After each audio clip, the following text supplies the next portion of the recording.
All right, it is Chris Camozzi, the UFC veteran, the PFL veteran, the Glory veteran, and now adding Bare Knuckle Fighting Championship to that list as well. October 15th in Denver. Chris, I'm going to be honest with you. I was not surprised to see that you signed up for this. You're just the kind of guy that I thought, of course, he's going to do this. But man, talk to me about how this all came about. Man, honestly, it came about just right time, right place because I was between contracts with MMA, after leaving the PFL. And I saw Bare Knuckle was coming to Denver. We had gone back and forth a few times. Nothing was solid yet. But, like if they're coming here, I definitely got to be in on that. Yeah, definitely. Fighting in Denver. First of all, I just knew you're the type of guy that would want to fight bare knuckle. But second, obviously, fighting in Denver has to be a special opportunity for you. I mean, is this kind of, even at this point in your career, as such a veteran that you are, is this something kind of special to get to fight in Denver?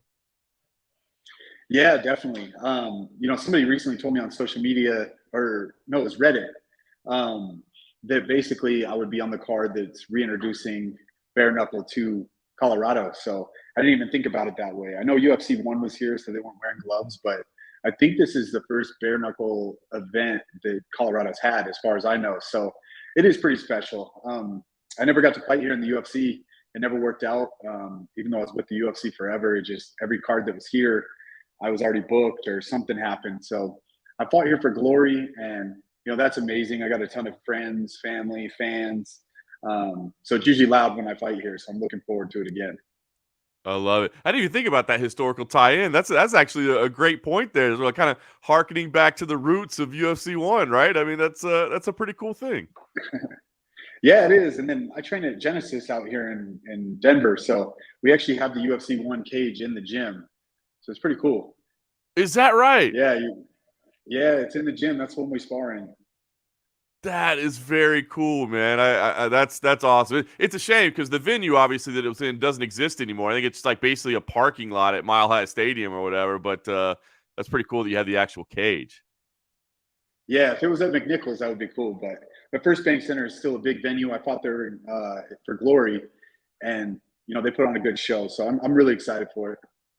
That's awesome. Fighting Bub McDaniel, right? Another big show MMA veteran. I guess thoughts on the matchup? Like, were you excited it was a quote unquote, another MMA guy, or were you hoping it was maybe somebody more from the striking only world? I guess what'd you think about the matchup? I love it. It was funny because I hadn't heard his name in a long time. He fought. Let's see. He fought Gilbert Smith for the Tough finale when they were on Tough, and I was actually Gilbert's sparring partner for that because I'm a lefty. So Bubba's a lefty too. So I was happy to see his name come across. I didn't know, they didn't give me any like hints of what kind of opponent or anything. But yeah, I mean, he's another guy with a lot of experience, which I like. I didn't want it to be uh, let's see, what's the words here? Sometimes promotions can take the hometown guys and give them like somewhat walkthrough fights. They gave me a tough fight, which is what I wanted because we don't have a lot of time left. My career, I've been in this a long, long time. I'm not thinking about retirement yet, but each fight I'm going into now, like with PFL, I was like, what if this is my last one? So I've really changed the way that I fight now. Um, and I just need to go for that kill because you never know when it's going to be the last one.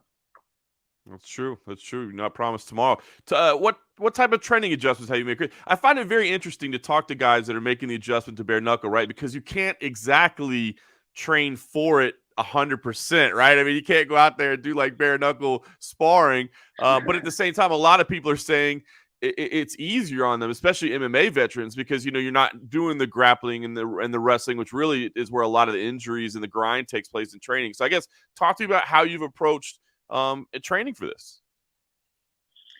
It's it's similar to when I was training for Glory. The nice thing about training like one dynamic of the sport is that there's plenty of time. With MMA, it was, it's so hard you can't fit in jujitsu, wrestling, sparring, mitts, striking, all that stuff. At the end of the week, you're like, man, there's not enough hours in the week to get it all done without overtraining. So going back and doing just striking, just boxing is great because I do, I hit mitts, I spar, and I do cardio and strength conditioning. So there's plenty of sessions I can get in a week doing that. When you spar, do you spar in big gloves, little gloves, MMA gloves? Like, how do you cope with that, right? Because it's a totally different feel out there, bare knuckle. We've been sparring bare knuckle. Have you really? Okay. I was like, dude, you're crazy enough to do it. I No. was like, he might actually be doing this. I don't know. No, we mix it up between big gloves and small gloves, right? Because it's funny because back when I first started MMA, like the little like puffy gloves weren't even really around. I remember when those came around. So it was either you wore the 4-ounce gloves or you wore boxing gloves. I think at the end of the day, you can make the changes that you need, but we switch back and forth. Like I'll spar hard in 16-ounce gloves, and then we'll take the power and stuff down a little bit and use the smaller gloves. But at the end of the day, man, we've been doing this a long time, and it's just like people that say like, well, hitting the mitt over here isn't like hitting somebody in the face. Like I can make those little adjustments when I need to. So yeah, it's safer with boxing gloves. I can go harder, get those hard rounds in that like really push your lungs and stuff. And then, we are focusing on a lot of like footwork, angles, head movement still. It is kind of BKFC, when you watch it, it does look like a lot of a brawl, which I think it is. It's a little bit more brawling than boxing. But having those like boxing fundamentals to work in there, I think is still a huge asset because I don't think that you can block as much with bare knuckle. So I think it's going to rely more on head movement. Obviously, I'm going to block if it's there, but I think that things can get through with no gloves, and it's a lot smaller of a gap. So your defense has to be real tight. But at the end of the day, I'd rather move my head and counter than I would try to sit there and block. Yeah, that's a great observation. And the 2-minute rounds, I got to think that's a nice thing to train for as well, right? Yeah, I mean, it is and it isn't because 2 rounds is quick, right? Like in MMA, 5 minutes, you can set a lot of things up. There's a little bit more strategy to it. I remember thinking when I went to Glory, I was like, man, 3-minute rounds after going fives is going to be great. And I was more tired in Glory than I was MMA. There's no resting. With BKFC, you can clinch up a little bit. Glory, you couldn't. But still, it's action that whole 2 minutes. So it's 5 2-minute rounds, which is still like a sprint. So we're just training those 2-minute rounds to set a pace that's hard. He's going to come to Denver at altitude. So if I can make him feel it a little bit more, then even better. Yeah, good point. Try to use that to your advantage. So, Chris, how are you looking at this? I mean, is this a one-off? I mean, obviously, as we said, this is the perfect situation. It's in your backyard. This is amazing. I mean, is this a one-off for you, or is this the start of a journey into a new sport? I mean, you've done MMA, you've done kickboxing. Is this a start of something big, or is this just kind of a let's take it and see what happens? That's still in the air because I signed a one-fight deal with BKFC. They were trying to sign me to a bigger one.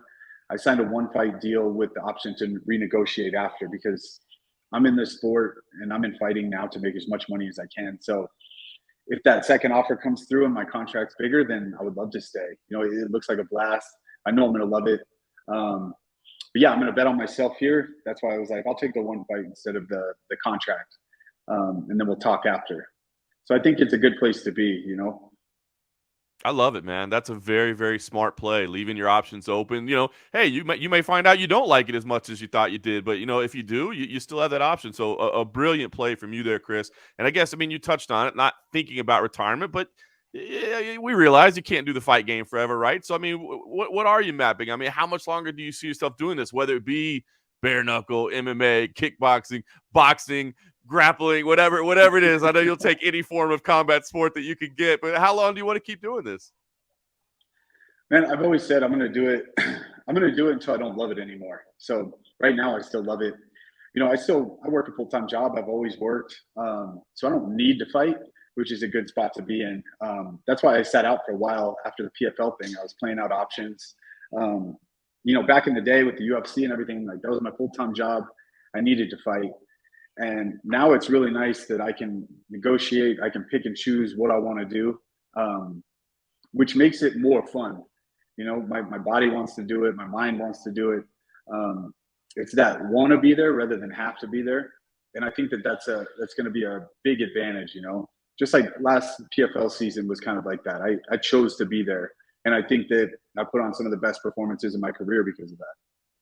I love it, man. I love seeing veterans like yourself work themselves into a great situation. It seems like you're in a great headspace and a great physical space as well. So I guess, What do you think we see? I mean, this is a different sport for you. You've done it all, but what do you think we see on October 15th? Are you coming out there and is this going to be a back and forth brawl?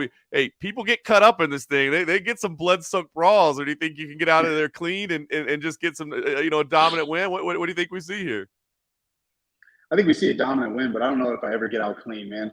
Sometimes, actually, not even sometimes. It's almost every fight I get ripped up. I don't scar very bad, so I mean I've had gashes from my hairline to my eye.